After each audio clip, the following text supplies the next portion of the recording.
نبی پاک صلی اللہ تعالیٰ علیہ وآلہ وسلم نے نا کچھ بچا کے نہیں رکھا، بچاتے نہیں تھے حضور۔ یہ حکم امت کو نہیں دیا کہ تم سارا کچھ اللہ کے راستے میں خیرات کرو۔ امت سے کہا کہ 40واں حصہ 2.5% زکوٰۃ، وہ بھی ہر روز نہیں، سال کے بعد، اور کچھ صدقات وہ بھی نفلی، ترغیب دلائی، فرض نہیں کیے۔ حج اس پر خرچ ہوتا ہے تو زندگی میں ایک بار، امت پر پابندی نہیں لگائی، بلکہ ایک صحابی سونے کا انڈا لے کے حضور کی بارگاہ میں آئے کہ یا رسول اللہ میرے پاس یہ ایک سونے کا انڈا تھا، میں لے آیا ہوں اور یہی ہے میرے پاس، اس کے علاوہ کچھ نہیں۔ ایک طرف سے لے کے آئے تو حضور نے رخ اس طرف کر لیا، ادھر سے آئے تو حضور نے ادھر کر لیا۔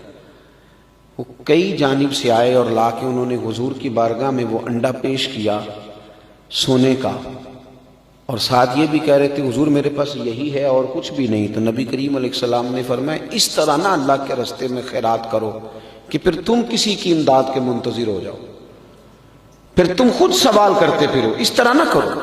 امت کو جو ترغیب دی وہ یہ دی کہ تم 40واں حصہ دو، اس طرح نہ خرچ کرو کہ تمہارے بچے کسی کے دستے نگر ہو جائیں، لیکن خود رسول پاک صلی اللہ تعالیٰ علیہ وآلہ وسلم کا یہ انداز تھا۔ سیدنا بلال حبشی رضی اللہ تعالیٰ عنہ فرماتے ہیں کہ میں نے تو یہ انداز دیکھا کہ ظاہراً موجود نہیں ہوتا تھا نا، تو حضور قرضہ اٹھا کے، میں کیا کروں، ہم لوگوں نے نا اندر پیسے رکھ کے اپنوں کو ضرورتوں کے لیے تڑپنے کے لیے چھوڑ دیا ہے، تجوریوں میں مال بھر دیا ہے، اور ہمارے اپنے ہیں جو تڑپ رہے ہیں، جو پریشان ہیں۔ ہم ہیلے بہانے کر کے طرح طرح کی چیزیں خود اپنے ذہن میں سما کے ہم نے اپنوں سے چیزوں کو روک لیا ہے۔ بڑی چیزیں ایسی ہیں جو ہمارے پاس پڑی ہوئی ہیں، لیکن ہم ان کا اظہار تک کرنا پسند نہیں کرتے، تحدیث نعمت کے طور پر تذکرہ کرنا۔ اگر قرضے چڑھ جائیں، کاروبار نہ چلے تو دنیا کو بتاتے ہیں، اور اگر بہت زیادہ اللہ تعالیٰ نے نواز دیا ہے اور ہماری ضروریات سے بہت بڑھ کے رب کریم نے ہمیں دیا ہے، اس کا تذکرہ کرنا ہم پسند ہی نہیں کرتے۔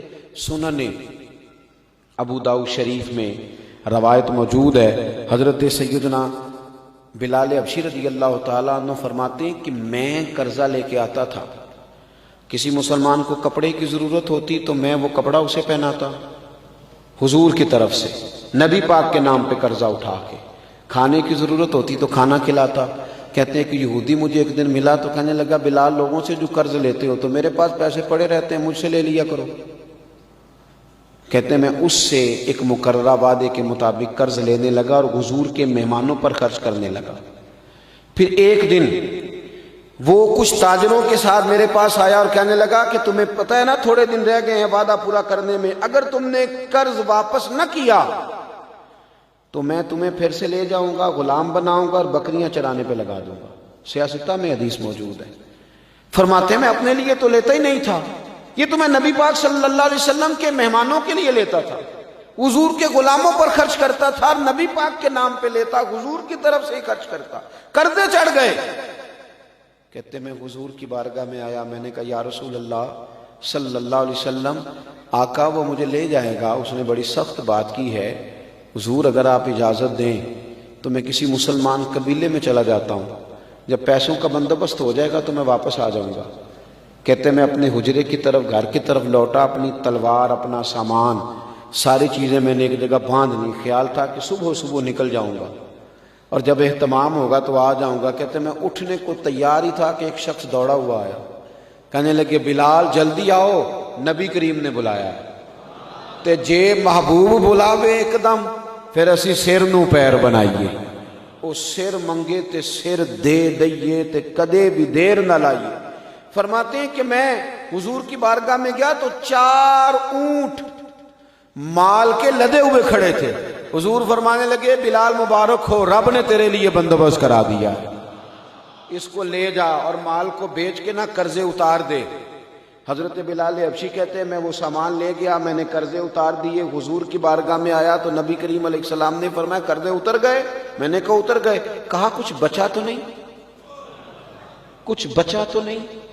یا رسول اللہ کچھ بچ گیا؟ تو نبی پاک نے فرمایا اسے بانٹ، اور بانٹ کے مجھے خبر دے۔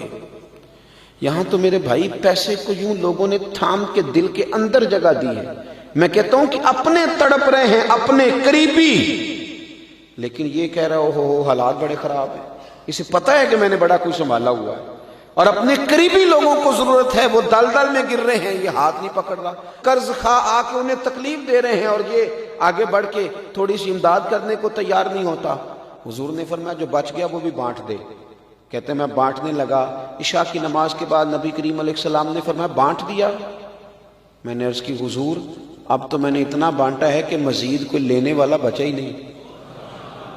تو اللہ کے محبوب علیہ السلام کی خدمت میں عرض کرنے لگے حضور مال ابھی بھی بچ گیا ہے۔ تو حضور فرمانے لگے اگر بچ گیا ہے نا تو پھر میں گھر نہیں جاؤں گا، رات مسجد میں رہوں گا، جب سارا بانٹ دو گے نا تو پھر گھر جاؤں گا۔ جب حضور اپنے گھر میں مال ہو تو گھر نہیں جاتے۔ ہم نے کیوں سنبھال کے رکھا ہوا ہے مال؟